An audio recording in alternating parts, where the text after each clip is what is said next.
السلام عليكم ورحمة الله صحاباتي الزوينات والميمات، كي دايرين؟ لاباس عليكم؟ اموركم هانيه؟ كنتمنى ان شاء الله تكونوا في احسن الاحوال وانتم كتشوفوا هذا الفيديو وتكون اموركم بخير وعلى خير. قبل ما نبداو الفيديو ديالنا كيف العاده نصليو على رسول الله. اللهم صل وسلم على سيدنا محمد. فيديو جديد البنات ونهار جديد.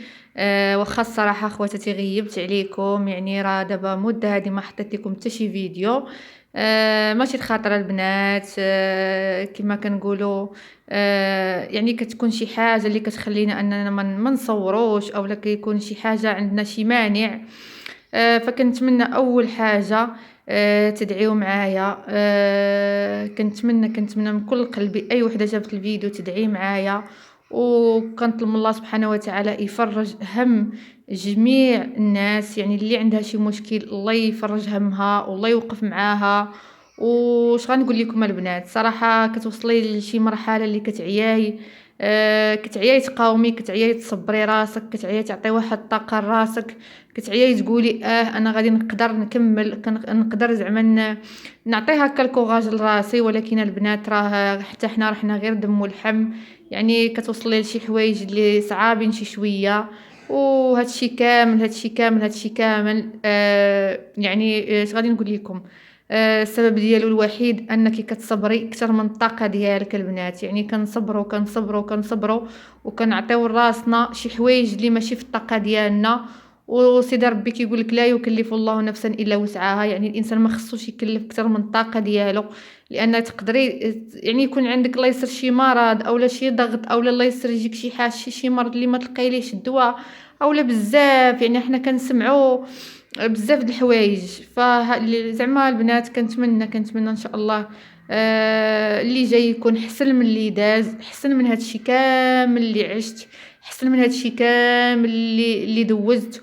والصبر ديالي يعني كش غادي نقول لك يكون ان شاء الله عندي بالحسنات، حيت فعلا صبرت بزاف وعطيت، ولكن مع الاسف ما خديتش. يعني كنت كنعطي وما كنتش كناخد، ديما انا ما كنتسناش المقابل، ديما انا كنعطي، ديما انا كنصبر، ديما انا كنضحي، ديما انا كنعطي كنعطي كل حاجه، كنعطيها حقها، كنعطي وليداتي حقهم، داري، حياتي الشخصيه. ولكن مع الاسف حتى حاجه ما كتستاهل باش اننا نبكيو عليها او لنا اننا نقولوا علاش وقع لينا هكا او لا علاش انا بالضبط، ولا لان كل حاجه البنات فيها خير لينا.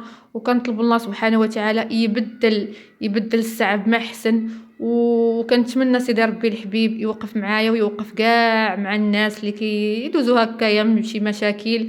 راه البنات حتى شي وحده ما هانيه، راه هادشي انا كنقول لكم، وانا عارفه بان كل وحده فينا عندها شي مشكل، عندها شي ضغط في الحياه.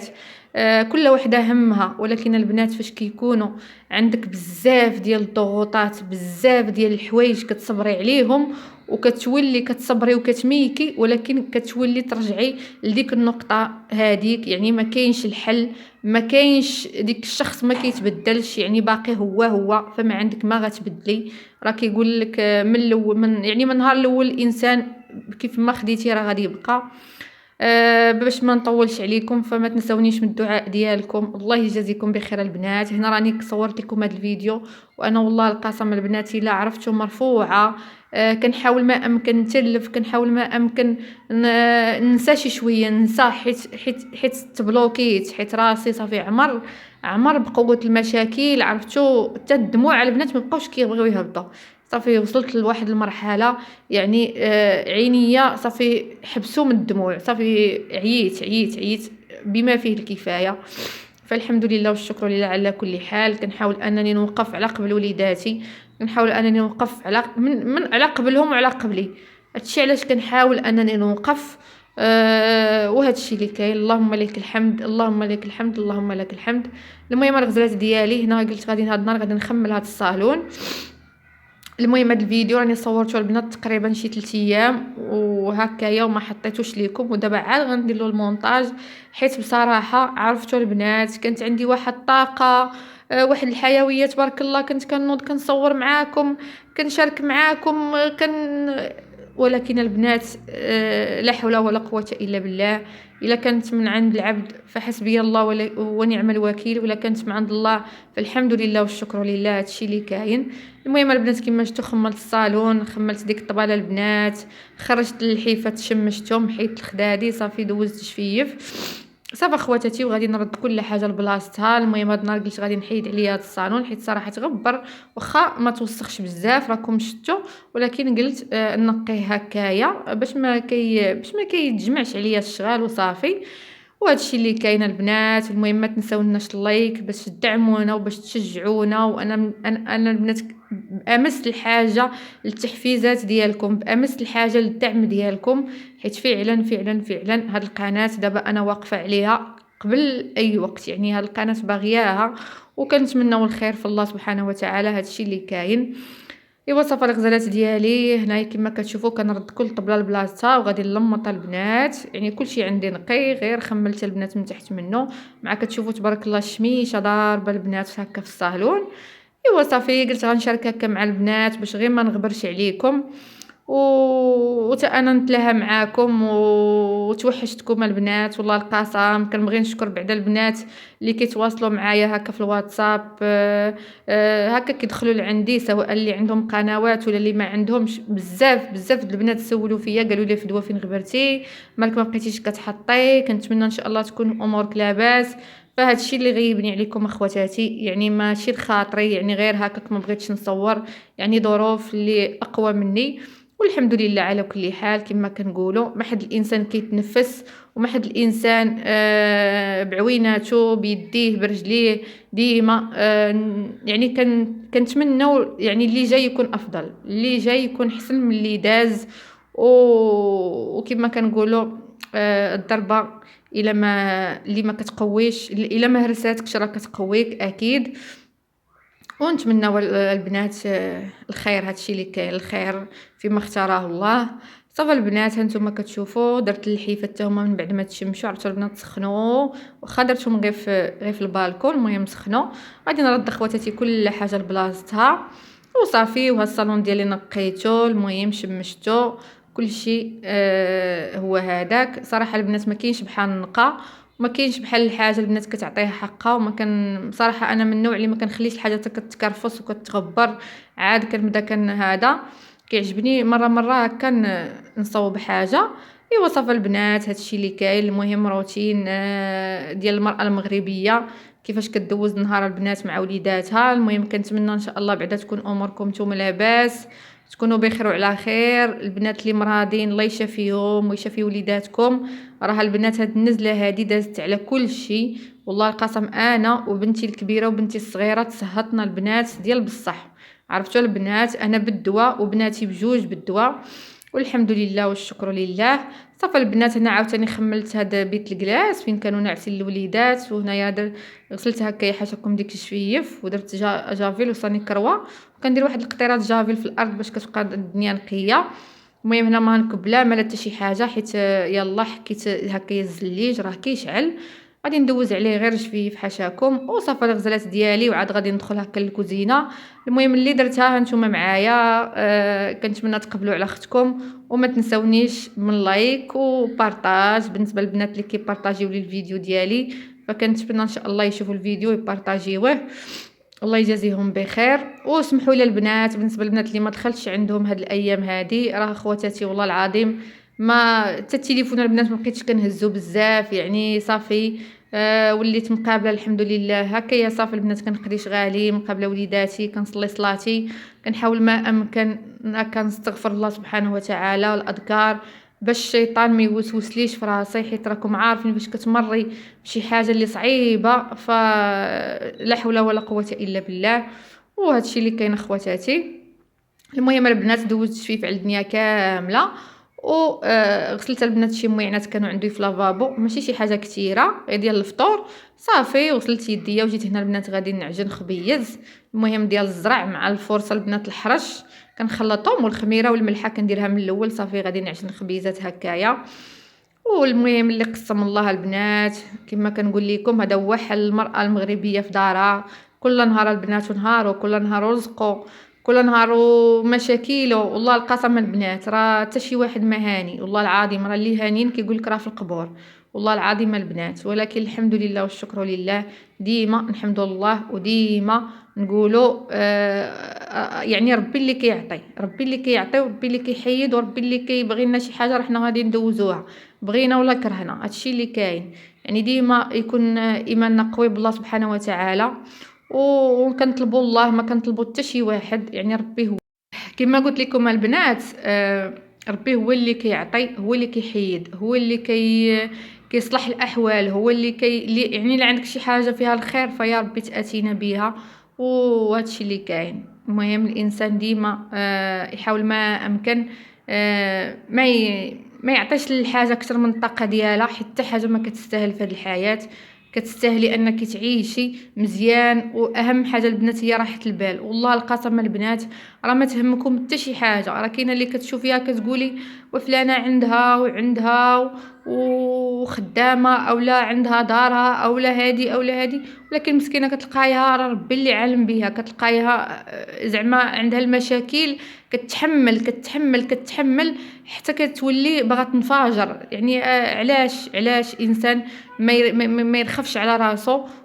ومن طبيعه الحال راه كل حاجه عندنا فيها خير. راه ربي عاطينا الحمد لله بزاف د الحلول، غير حنايا كنبغيو كما كنقولوا كنبغيو نزيروا على راسنا وصافي. اما ربي كيف ما عطينا هاد الطريق راه عطينا هاد الطريق، والانسان غير ما يدير شي حاجه والكمال على الله سبحانه وتعالى. هادشي اللي كاين البنات.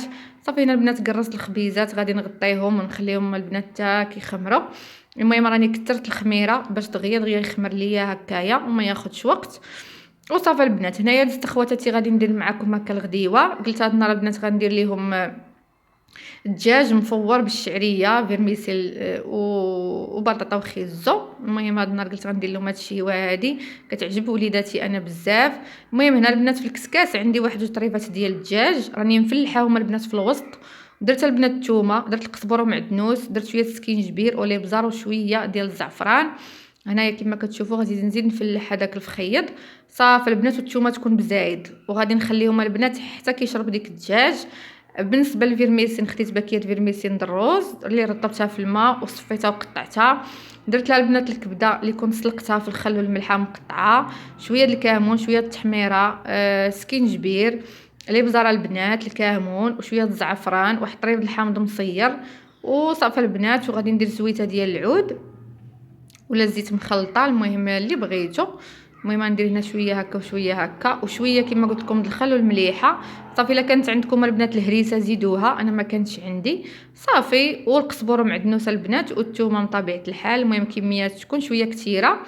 وهنا البنات ديك بطاطا وديك خيزو غنزيد لهم شويه الثومه والقزبر والمعدنوس والمليحه. صافي كتجي هكا لذيذه ومفوره صحيه.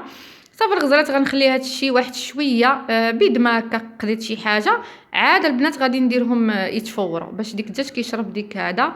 المهم هنا الكسكاس كنوريكم دايره فيه هذيك الزليفه ودايره فيه طريف الحامض باش ما كتكحاش الكوكوط. صافي وغندير كلشي وغنسد عليه ونخلي البنات هادشي حتى كيطيب راه دغيا كيوجد ما كياخذش وقت. وصافي الغزالات ديالي هنايا من بعد ما رديت هكايا الغدا لقيت البنات الخبز خمر غادي ندوز نطرحو حتى هو. غادي نطرح 4 الخبيزات بدقه وحده. المهم هاد النهار درت 4 متوسطين ماشي كبار وماشي صغار. ايوا صافي الغزالات ديالي هنا كما كتشوفوا الخبيز دغيا طاب غادي نديرو لتحت يتحمر عاوتاني. وصافي البنات والغدا حتى هو راه طاب. هنا راني كنوريكم الدنيا من بعد ما تشمشات. عرفتوا البنات حليت الشراجم وخليت الدنيا حتى تشمشات على خاطرها. المهم غادي نقاد هاد الزربيه هادي كما كتشوفوا الشميشه تبارك الله. والصالون حتى هو راني شديت له الشراجم وصافي. وها انا ساليت الشغاله البنات ديال الدار. المهم الحمد لله والشكر لله. الله يعطينا ويعطيكم البنات غير الصحه والسلامه وراحه البال. اما الشغال راه حنا الحمد لله ما كنحيروش فيه. راه يعني كتنوضيلو يعني تغسلي المعينات دوزي على الطبله ولا شي زعما دوزي تشطبي وتخملي وهذه وهانتي ساليتي. يعني الشغال الحمد لله ماشي شي حاجه. صافي هنا كنشد الشراجم وكندير ديك الريدو باش ما كيبقاش ديك الشعاع كيضرب هكايا في التلفازه. وصافي الغزالات ديالي، وغادي نمشي ان شاء الله نحط هكا الغديوه. المهم سالامونجي راني جا معاها